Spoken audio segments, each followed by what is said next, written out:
Hey, welcome back, folks. Max Dave Horsemanship.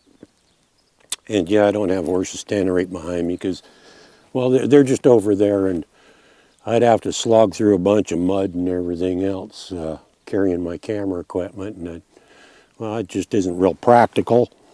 So we're going to just do it on the tailgate of the car today because it's just a whole lot easier because we've finally got some decent weather. Already into April here.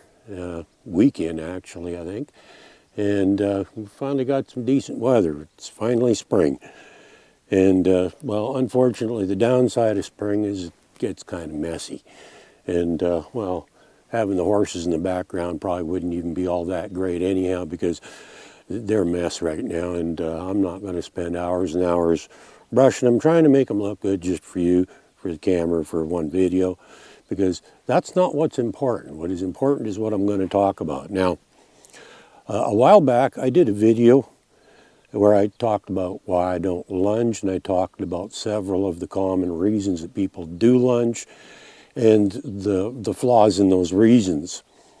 But I was just watching another guy's video recently, and he actually brought up another good one. It was one of the reasons that I had already talked about, but he mentioned an aspect of it that I didn't think to mention. And, well, it was a pretty obvious one. It was just an oversight on my part because it's when people have a problem with their horses, whether it's acting up a little bit when you first get on, or it bucks when it's first saddled or ridden, or whatever the issue is. And commonly, a lot of people will lunge their horse to take the edge off. Well, that's what the polite way of saying it. Basically, you just tire the horse out enough that it'll comply without having enough energy left over to give you a hard time. Now, the problem with that is that it starts off, you can lunge the horse for maybe 10, 15 minutes to tire it out. Well, pretty soon it's going to take 20 minutes, and 25, then a half an hour. And what's going to end up happening is you're never ever going to solve the problem that you've got in the first place. What's going to happen is it's going to take longer and longer to wear that horse out enough that it's going to be compliant, because basically what happens is the more you lunge it, the fitter it gets. Now, depending on how much activity it gets in the first place, it's going to vary a lot in how fast the horse gets fit and that sort of thing, but similar situations have happened. You know, people that get a horse that's not really been well fed, it's underweight, pretty compliant, nice quiet horse when they first get it, but once it gets a few 100 pounds on it and has a little more energy, all of a sudden it's a bit of a problem. And well, similar thing happens, is the horse has now got enough energy to put up an argument with you.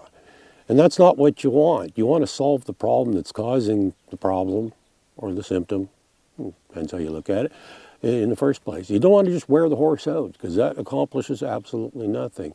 It might look like you're doing something. You know, I mentioned this in my other video. You know, it looks good because after lunging your horse for a while, you can ride it.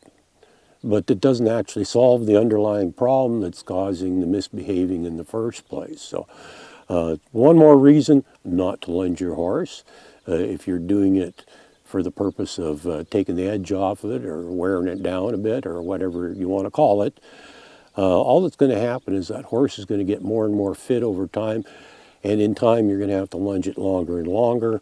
Basically, your problem is just going to become worse instead of better.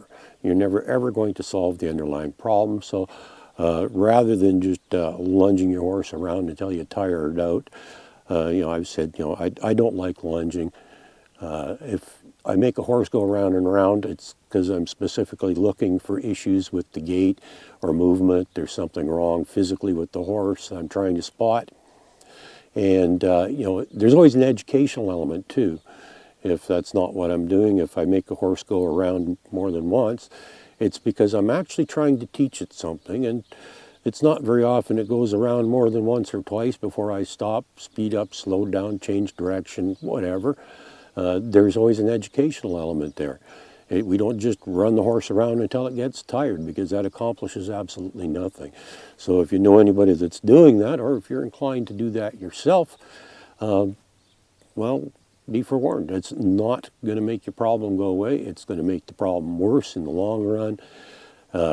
It's never going to solve the problem. Figure out what the problem actually is, which if you don't have lots of knowledge, it may be a little tricky, because you think what you're doing is working. It's not. Honestly, it's not. It may look like it's working on the surface, but it's not solving the problem. The problems are not going away. You have to take the time to figure out what the problem really is and solve that, because, well, that's how you do things. Lunging doesn't solve problems. Have a good day.